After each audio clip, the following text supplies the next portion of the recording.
Super prime time presented by ortho Ayurvedic oil and capsules, जोड़ों के दर्द की बेजोड़ दवा।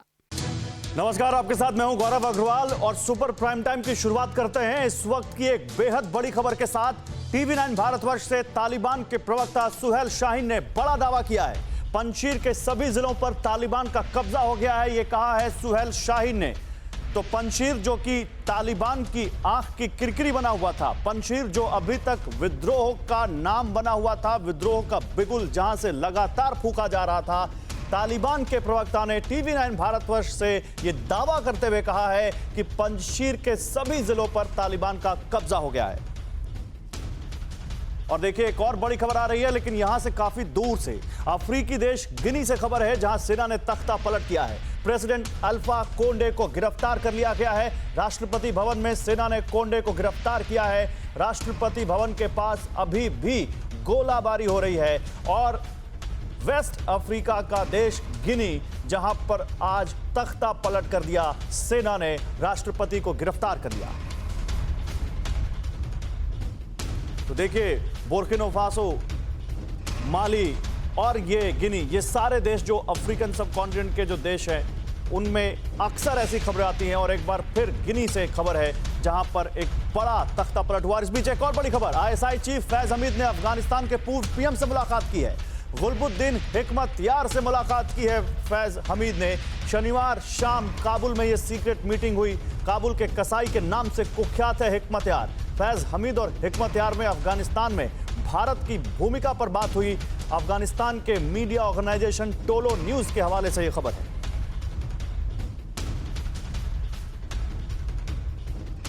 तो ये सारी बड़ी खबरें हम आपको आगे भी विस्तार से बताते रहेंगे, लेकिन अफगानिस्तान से अमेरिका के निकलते ही हालात बिल्कुल बदल गए हैं। जिस अफगान की रगों में बारूद भरा है, वहां एक तरफ तालिबानी संस्कार का रास्ता साफ हो गया, वहीं दूसरी तरफ पंजशीर के विद्रोहियों ने मोर्चा खोलकर सुलगती जमीन में जंग रुकने नहीं दी। हालांकि इसमें भी तालिबान ने अपनी जीत का दावा किया और यह सच्चाई के काफी करीब भी है, क्योंकि तालिबान सिर्फ संगठन नहीं, एक विचारधारा है जो अब अफगानी सरहद तक सीमित नहीं है, बल्कि सीमा पार इस्लामिक देश बनाने के सपनों को उड़ान दे रही है। और इसी सोच ने शुरू कर दिया है टेरर बनाम स्टेट में एक अघोषित महायुद्ध। ये रिपोर्ट देखिए। घुटना, कंधा या कमर, चाहे जैसा हो दर्द, डॉक्टर ऑर्थो आपको देता है दर्द से पूरी आजादी, एक भरपूर जिंदगी। ये कोई टेम्परेरी पेन किलर नहीं, आयुर्वेदिक औषधि है। जगह अनबा, पंजशीर, 2 सितंबर 2021। बारूदी धमाके, आग, उगलते हथियार, बंदूक की गोलियों से छलनी हो रहा अफगान की विद्रोही घाटी का सीन। जगह बाजारक, पंजशीर, 3 सितंबर 2021। अफगानिस्तान के एक छोर पर अपनी आजादी के लिए जान की बाजी लगाकर मुकाबला करने को तैयार पंजशीर के शेर। जगह परयान, पंजशीर, 3 और 4 सितंबर की रात। हाहाकारी हथियारों के दम पर रात के वक्त जंग के मैदान पर आग के गोले बरस रहे हैं। ये अफगानिस्तान के मौजूदा हालात हैं। वो मुल्क जिसकी कमान संभाल रहे लोगों का अतीत रक्त रंजित है और वर्तमान शरिया में बंधी सियासत के दामन पर लगे खूनी धब्बों को साफ करने की कवायद में डूबा है। ये वो सियासत है जिससे दुनिया के दहशतगर्दों के मंसूबों को पंख मिले हैं और उन्होंने बारूद के दम पर ऊंची उड़ान भरनी शुरू कर दी है। अब पूरी दुनिया में ऐसे हालात बन गए हैं जहां एक अघोषित विश्व युद्ध की शुरुआत होती दिख रही है। लेकिन इसके 2 मुहानों पर स्टेट बनाम स्टेट का सीन नहीं है, बल्कि स्टेट बनाम टेररिज्म है, जिसकी शुरुआत तालिबान के कब्जे से बाहर अफगान की पंजशीर घाटी से हुई। पंजशीर की जंग में एक तरफ रेजिस्टेंस फोर्स है, नॉर्दर्न अलायंस के विद्रोही लड़ाके हैं, अहमद मसूद हैं, अमरुल्लाह सालेह हैं, जो तालिबान सरकार को अस्वीकार कर चुके हैं और अपनी आजादी के लिए जान की बाजी लगा रहे हैं और दुश्मनों पर भारी पड़ते भी दिख रहे हैं। लेकिन दुश्मन कौन है? दुश्मन है दहशतगर्द और उनके संगठन, जिन्हें पावरफुल तालिबान से ताकत मिली है। सूत्रों का दावा है कि तालिबानी लड़ाके पंजशीर घाटी के नीचे जरूर मौजूद हैं, लेकिन लड़ाई लड़ रहे हैं अल-कायदा और क्रूर आतंकी संगठन ISIS खुरासान के आतंकी, जिन्हें फील्ड पर कवर फायर तालिबानी दे रहे हैं और जज्बा जगाने वाला बैक सपोर्ट दे रहा है पाकिस्तान। अफगानिस्तान के मोर्चे पर दहशतगर्दों की जंग के हालात आतंकियों की छिड़ी जंग तक सीमित है, लेकिन इसका विस्तार बहुत हाहाकारी हो सकता है। ये जंग एक ऐसे विश्व युद्ध की शुरुआत का मुहाना हो सकती है जिसका असर अलग अलग देशों के मोर्चे पर पड़ने लगा है।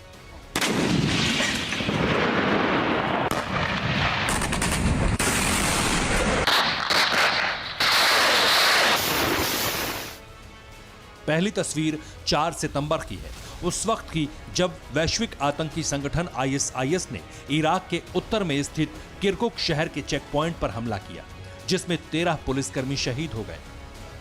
दूसरी तस्वीर सऊदी अरब में 4 सितंबर को हुए मिसाइल अटैक की है, जो ईरान समर्थित हूती विद्रोहियों ने दागी थी, लेकिन इन मिसाइलों को हवा में ही रोक दिया गया। तीसरी तस्वीर सीरिया पर हुए घातक हमले की है, जहां विद्रोहियों ने सेना और आम लोगों को टारगेट करके अटैक किया। और चौथी तस्वीर पाकिस्तान के क्वेटा की है, जहां रविवार को सुबह सुबह धमाके हुए। और चौंकाने वाली बात यह है कि जिस तालिबान को पाकिस्तानी सरकार मान्यता दिलाने की कोशिश कर रही है, उसी के पाकिस्तानी संस्करण तहरीके तालिबान ने इन धमाकों को अंजाम दिया है। पंजशीर घाटी में जारी जंग के पीछे की ताकत का चेहरा पूरी दुनिया जानती है। तालिबान और पाकिस्तान के गठबंधन का समीकरण भी समझती है, लेकिन जंग के मैदान में दहशतगर्दों की फौज का गुणा भाग निष्कर्ष विहीन है। इसका अनुमान लगते ही तालिबान ने सप्लाई लाइन तो जीवित रखी, लेकिन अपना फोकस सत्ता, सियासत और मुल्क चलाने के लिए साधन जुटाने पर कर लिया। और कायरों की तरह हमला करने वाली अलकायदा और आईएसआईएस खुरासान को पहली बार बहादुरी दिखाने की खुली छूट दे दी।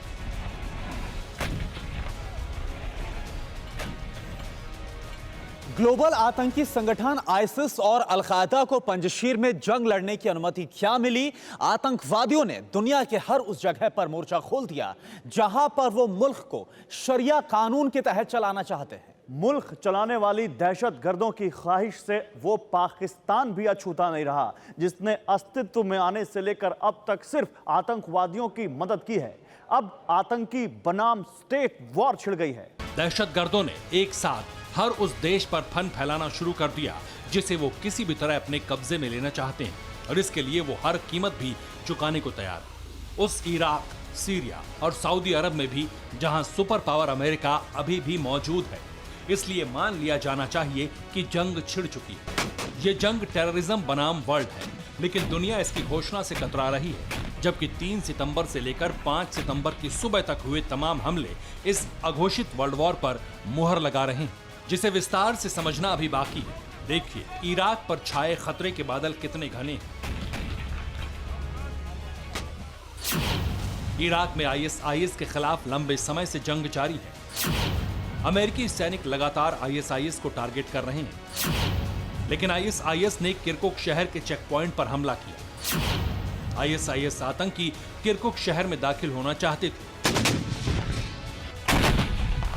हालांकि इस हमले में 13 पुलिसकर्मियों की मौत होते ही अमेरिकी फोर्स ने मोर्चा संभाल लिया, और अगर ऐसा ना होता तो इराक का एक और शहर आतंकियों के कब्जे में जा चुका होता। ठीक तालिबान की तरह इराक पर कब्जे की शुरुआत हो चुकी है।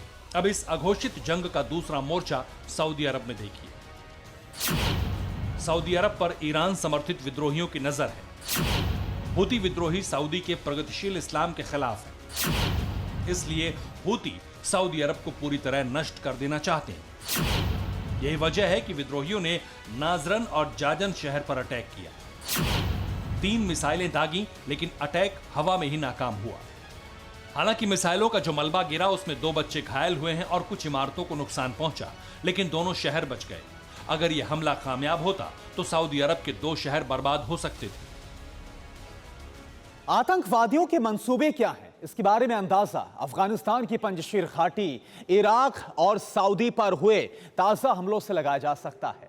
वहीं सीरिया की नई जंग और पाकिस्तान पर छाए संकट के बादलों को अभी महसूस करना बाकी है। जो सीरिया 1 दशक से भी ज्यादा वक्त से युद्ध झेल रहा है, वहां तालिबान के कब्जे के बाद विद्रोहियों में नई जान आ गई है, और इस रवानी का इजहार हुआ है एक बारूदी धमाके से, जिसमें सीरिया पर कब्जे की नई ललक दिखी है। सूत्रों के मुताबिक सीरिया पर विद्रोहियों का हमला सामान्य नहीं था, बल्कि इस बार आईएसआईएस के आतंकी अफगानिस्तान की तरह मुल्क पर कब्जे की फिराक में नजर आ रहे हैं। बताया जा रहा है कि आईएसआईएस अपने हमलों से अमेरिका पर दबाव बनाने की कोशिश कर रहा है, ताकि अमेरिकन सीरिया से बाहर निकल जाए। सीरिया के बाद बात उस पाकिस्तान की जो तालिबान को मान्यता दिलाने के लिए दुनिया भर में पैरवी कर रहा है। लेकिन अफगान में तालिबान को मिली जीत की काली छाया पाकिस्तान पर भी पड़ ही गई। बलूचिस्तान की राजधानी क्वेटा में सुबह के वक्त धमाके हुए। धमाकों में 3 पाकिस्तानी सुरक्षा कर्मियों की जान चली गई। धमाके की जिम्मेदारी तहरीके तालिबान पाकिस्तान ने ली। हमला फ्रंटियर कॉर्प्स की गाड़ी को टारगेट करके किया गया। अब हमले की टाइमिंग और टारगेट से टीटीपी के मंसूबों का अंदाजा लगाइए। धमाका तब हुआ जब सड़क पर ज्यादा भीड़ नहीं थी, लेकिन हमला पेट्रोलिंग पार्टी की गाड़ी पर हुआ। बलूचिस्तान पर कब्जे की कोशिश तो हुई, लेकिन कामयाबी नहीं मिली। यानी पाकिस्तान ने जिस आतंक को पाला है, उनकी ही छेड़ी अघोषित वर्ल्ड वॉर से मुल्क अछूता नहीं रहा। और कयास ये है कि इसका विस्तार अभी दुनिया में और भी होगा। Bureau report, TV9 Bharatvarsh. जी तोड़ कोशिश जारी है।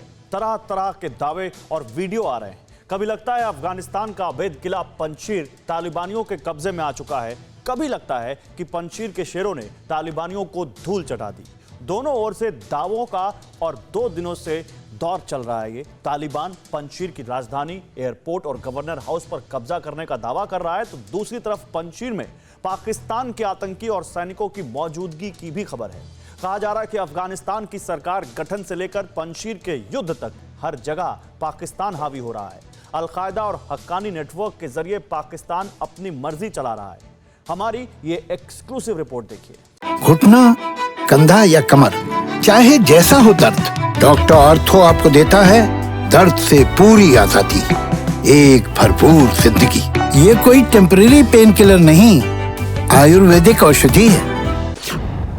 गोलियों और धमाकों की गूंज से गूंज रही है पंजशीर घाटी। जिन पहाड़ों के पीछे तालिबान अब तक झांक नहीं सका, वहां दाखिल हो जाने के कई सबूत दुनिया को दिखाए जा रहे हैं। दोनों ओर से अब तक कई दावे हो चुके हैं।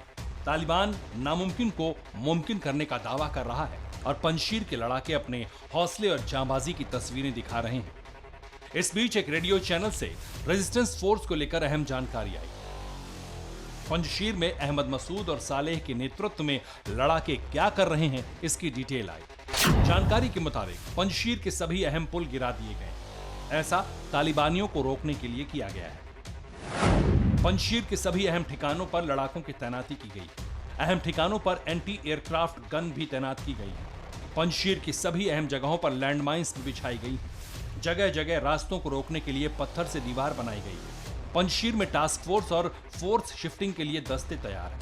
ताजिकिस्तान से हथियार लाने के लिए सप्लाई लाइन खोली गई है। पंजशीर की रेजिस्टेंस फोर्स की तैयारियों के बारे में जानकर ऐसा लगा कि युद्ध अभी खत्म नहीं होने वाला, बल्कि अभी तो सिर्फ जंग की शुरुआत है। लेकिन तालिबान का सबसे ताजा दावा बहुत बड़ा है।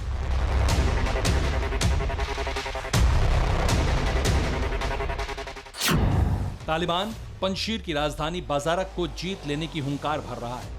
सूत्रों के मुताबिक तालिबानी आगे बढ़ते हुए पंजशीर की राजधानी तक पहुंच चुके हैं और गवर्नर हाउस, अहमद मसूद का घर, पंजशीर एयरपोर्ट भी तालिबान के कब्जे में है। पंजशीर के लड़ाकों ने इस वीडियो के जरिए गुलबहार इलाके को वापस पाने का दावा किया है। शनिवार को तालिबान ने यहां कब्जे का दावा किया था और रविवार को रेजिस्टेंस फोर्स ने यहां से तालिबानियों को खदेड़ने का दावा किया। तालिबान ने भी एक वीडियो जारी किया है जिसमें हेलीकॉप्टर्स दिख रहे हैं। तालिबान इस वीडियो के जरिए दावा कर रहा है कि उसने पंजशीर के एयरपोर्ट को कब्जे में ले लिया है। ये तालिबान के लिए बहुत बड़ी जीत कही जा सकती है, लेकिन नॉर्दर्न अलायंस की तरफ से इसकी पुष्टि नहीं की गई। सोशल मीडिया के जरिए तालिबान की तरफ से दावों की बौछार है। पंजशीर में एक पहाड़ी नाले को पार कर रहे तालिबानियों का वीडियो इसलिए जारी किया गया ताकि दुनिया को यह पता चल सके कि तालिबान पंजशीर पर किस कदर हावी है और पंजशीर के कई इलाकों में अब तालिबान के लड़ाके मौजूद हैं। बस हैं, तोप हैं, बख्तरबंद गाड़ियां। तालिबान इस वीडियो के जरिए दावा कर रहा है कि पंजशीर के लड़ाके तालिबानियों को देखकर पीछे भाग चुके हैं और हथियारों के जखीरे पर अब तालिबान का कब्जा है।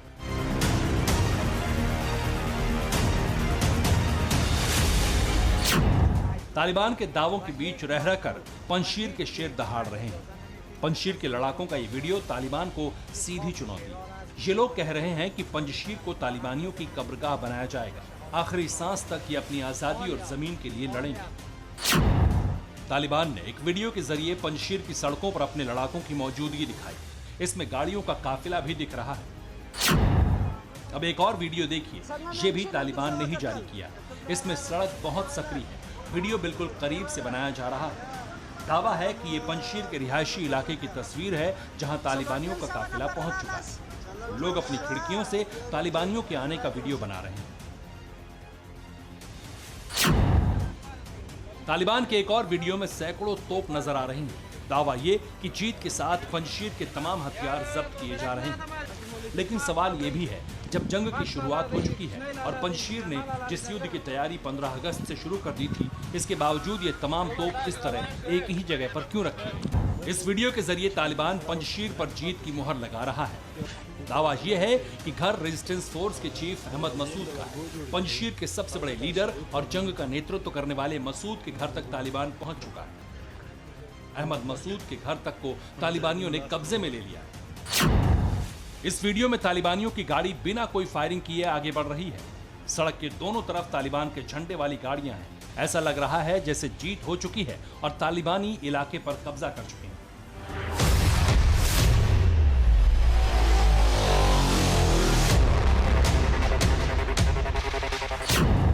लेकिन रात की ये तस्वीरें दूसरी तस्वीरों से बिल्कुल अलग है। पंजशीर में युद्ध की इससे भयंकर तस्वीर अब तक नहीं आई। मशीन गन की आवाज आ रही है। ऐसा लग रहा है जैसे दुनिया की कोई बेहद आधुनिक सेना युद्ध कर रही है। इस जबरदस्त फायरिंग के पीछे पाकिस्तान का हाथ माना जा रहा है। सूत्रों के मुताबिक पाकिस्तान ने पंजशीर के युद्ध को टेक ओवर कर लिया। तालिबान के लड़ाकों की जगह अलकायदा के आतंकी और पाकिस्तानी सेना को पंजशीर के मोर्चे पर लगाया। सूत्रों के मुताबिक ISI chief Faiz Hamid Panjshir operation की कमान संभाल चुके हैं। तालिबान को पंजशीर पर कब्जे से पहले सरकार नहीं बनाने को कहा गया है। पाकिस्तान ने पंजशीर को जीतने के लिए अपने ड्रोन्स भेजे हैं। पाकिस्तान की सेना के स्नाइपर्स को भी तैनात किया गया है। पाकिस्तान सैटेलाइट से भी तालिबान की मदद कर रहा है। पंजशीर में पाकिस्तान की साजिश के कई सबूत भी सामने आ रहे हैं। अब ये वीडियो देखिए। रेजिस्टेंस फोर्स ने एक तालिबानी को पकड़ा, लेकिन पूछताछ में इसने कबूल किया कि ये पाकिस्तान का रहने वाला है। इससे पहले ये भी खबर आई थी कि पंजशीर के लड़ाकों को एक तालिबानी की जेब से पाकिस्तान की सेना का आई कार्ड मिला था। माना जा रहा है कि काबुल पर कब्जे के लिए पाकिस्तान ने जिस तरह से तालिबान का साथ दिया, उसी तरह से पंजशीर में भी पाकिस्तान मिशन चला रहा है। तालिबान और हक्कानी ग्रुप के बीच तनाव बढ़ने के बाद तालिबान ने अपने लड़ाकों को पंजशीर नहीं भेजने का फैसला लिया था।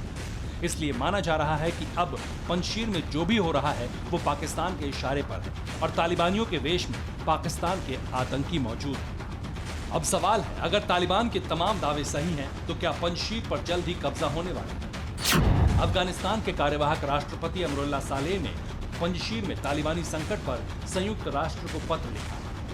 सालेह ने संयुक्त राष्ट्र और वैश्विक नेताओं से मदद की गुहार लगाई। एक इंटरव्यू में अमरुल्लाह सालेह ने कहा कि वो मरते दम तक लड़ेंगे, लेकिन तालिबानियों के हाथ नहीं आएंगे। खबर है कि सालेह ने अपने बॉडीगार्ड्स को भी ये ऑर्डर दिया है कि अगर वो युद्ध में जख्मी हो जाएं तो खुद उनके बॉडीगार्ड्स उन्हें गोली मार दें। सालेह जानते हैं कि तालिबानियों के हाथ लगने पर उन्हें कठोर यातनाएं देकर मौत दी जाएगी। लेकिन फिलहाल पंजशीर को किसी देश से मदद नहीं मिलती दिख रही है। Bureau report, TV9 Bharatvarsh. Afghanistan में पिछले जुमे की नमाज के बाद सरकार का ऐलान होना था, लेकिन नहीं हुआ। अगले दिन 4 सितंबर को भी तालिबान ने कुछ दिनों के लिए सरकार गठन का ऐलान टाल दिया, लेकिन इसके पीछे कोई वजह नहीं बताई। पर अब जो खबर सरकार गठन को लेकर वायरल हो रही है वो हैरान करने वाली है। दावा किया जा रहा है कि कुर्सी के लिए तालिबान में फूट पड़ गई है। तालिबान और हक्कानी नेटवर्क के रिश्तों में खूनी दरार आ गई है, जिसका पहला शिकार हुआ है तालिबानी लीडर मुल्ला बरादर। क्या है वायरल खबर, इस रिपोर्ट में देखिए। सत्ता पर तालिबान में फूट, कारतूस चले, सच या झूठ। कुर्सी के लिए नई अदावत, हक्कानी ने की बगावत। बड़ा हमला, बरादर घायल, hot news super viral. Afghanistan पर तालिबान काबिज तो हो गया, लेकिन तालिबान के अंदर मची खलबली पर काबू नहीं पाया जा सकता। सत्ता के करीब आते आते तालिबान में दो फाड़ होने की खबर है। कुछ ट्वीट्स इस वक्त वायरल हो रहे हैं, जिसके जरिए दावा किया जा रहा है कि हक्कानी नेटवर्क के नेता अनस हक्कानी और खलील हक्कानी की तालिबान के नेता मुल्ला बरादर और मुल्ला याकूब के साथ झड़प हुई है। और ये झड़प वाद विवाद तक सीमित नहीं थी, बल्कि मामला इतना बढ़ा कि दोनों पक्षों में गोलियां तक चली और मुल्ला अब्दुल गनी बरादर इसमें जख्मी हो गए। इस खबर का सोर्स देखिए। एक ट्वीट पंजशीर ऑब्जर्वर की तरफ से जारी किया गया है, जिसमें दावा किया गया है कि सत्ता और ताकत के लिए 2 तालिबानी लीडर्स में संघर्ष हुआ। जब बैठक में पंजशीर समस्या के समाधान पर चर्चा हो रही थी, तब 2 गुटों में झड़प हुई और उसमें मुल्ला बरादर घायल हो गए। ठीक ऐसा ही दूसरा ट्वीट इंडो पैसिफिक न्यूज ने किया है। इस ट्वीट में गोलीबारी का जिक्र हुआ है और आखिर में तालिबान के पंजशीर पर कब्जे के दावे को खारिज कर दिया गया है। घुटना, कंधा या कमर, चाहे जैसा हो दर्द, डॉक्टर ऑर्थो आपको देता है दर्द से पूरी आजादी, एक भरपूर जिंदगी। ये कोई टेम्परेरी पेन किलर नहीं, आयुर्वेदिक औषधि है। यानी दोनों ही खबरों में तालिबान के बड़े नेता मुल्ला बरादर के घायल होने का दावा किया जा रहा है और ये दावा इस वक्त पूरी दुनिया में वायरल है। इस दावे से जुड़ी पुष्टि कुछ हद तक सूत्र भी कर रहे हैं, लेकिन इस झड़प की असल वजह क्या थी, इस पर कोई भी पुख्ता दावा नहीं कर रहा। हालांकि बाद में इस झड़प से जुड़ी कुछ और खबरें भी सामने आई। सरकार गठन से पहले ये झड़प क्यों हुई, वायरल दावों के नजरिए से देखिए। खबर के मुताबिक हक्कानी नेटवर्क तालिबान सरकार में बड़ी हिस्सेदारी चाहता है। नेटवर्क चाहता है कि अनस या खलील को रक्षा मंत्री बनाया जाए। सूत्रों का दावा है कि तालिबान रक्षा विभाग खुद के पास रखना चाहता था, इसलिए हक्कानी गुट और तालिबानी गुट के बीच बैठक में झड़प हो गई। इसके बाद पंजशीर ऑब्जर्वर और एनएफआर की रिपोर्ट में दावा किया गया कि इस झड़प में गोलीबारी भी हुई, जिसमें मुल्ला बरादर घायल हो गया। हालांकि दोनों ही दावों की अभी तक पुष्टि नहीं हुई है, लेकिन रिपोर्ट्स के मुताबिक मुल्ला बरादर को घायल हालत में पाकिस्तान रेफर किया गया है, जहां इलाज चल रहा है। और इसी घटना की वजह से तालिबान सरकार के गठन का ऐलान भी टल गया है, जबकि इससे पहले दावा किया गया था कि तालिबान सरकार का नेतृत्व बरादर के हाथ में होगा। इस वायरल खबर के आधार पर ही कुछ और मीडिया हाउस ने अपनी रिपोर्ट्स जारी की है, जिसमें दावा किया गया है कि तालिबान नेता और हक्कानी नेटवर्क के बीच हुई खूनी झड़प में पाकिस्तान की साजिश है और ये साजिश क्यों रची गई, इसका विश्लेषण भी किया गया है। रिपोर्ट्स के दावे के तहत पाकिस्तान सरकार चाहती है कि हक्कानी नेटवर्क को बड़े पद मिले। पाकिस्तान नेटवर्क के जरिए ही सेना को खड़ी करना चाहता है। तालिबान के पद देने से मना करने पर दोनों पक्षों में झड़प हुई, जिसके बाद इस विवाद को सुलझाने की जिम्मेदारी आईएसआई को सौंपी गई। और इस विवाद को सुलझाने के लिए ही पाकिस्तानी खुफिया agency ISI chief Faiz Hamid Kabul पहुंचा था, जिसने क्वेटा शूरा के मुल्ला याकूब, मुल्ला अब्दुल गनी बरादर और हक्कानी नेटवर्क के बीच मतभेद खत्म कर समन्वय बनाने की कोशिश की। हालांकि इस संबंध में कोई ठोस और पुख्ता दावा नहीं किया गया है, लेकिन सूत्र जो बता रहे हैं वो इस खबर और विश्लेषण को सच के करीब दिखा रहे हैं। Bureau report, TV9 Bharatvarsh. फिक्र आपकी, सोमवार से शुक्रवार रात 9 बजे सिर्फ TV9 भारतवर्ष पर।